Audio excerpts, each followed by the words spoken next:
Millions access Facebook over the weekend. We're online with Ian King in San Fran for more. Ian, is Bernie at Facebook.com still available? Has the frenzy died down? Well, the first 15 minutes, 500,000 people got names registered. Then after that, about 3 million in the first 12 hours. So pretty much all of the fanatics are roughly believed to have got what they wanted.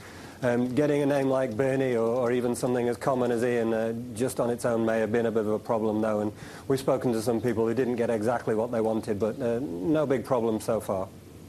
Okay. Has there been any fallout, any negative aspects of this whole exercise? It was arguably the biggest concerted call to cyber arms ever known in history.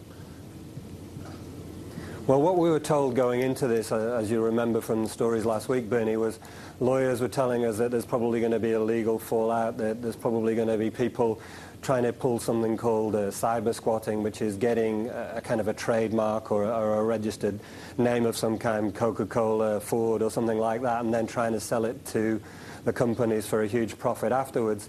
And lawyers were telling us, well, you know, you're going to see a lot of this, and Facebook's going to be facing a lot of arbitration.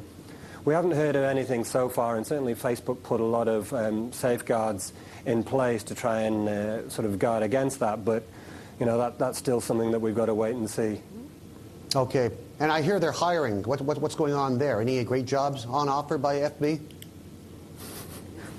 Well, they went out and got a guy called Greg Badros from Google, and they've appointed him as basically their sort of chief technician.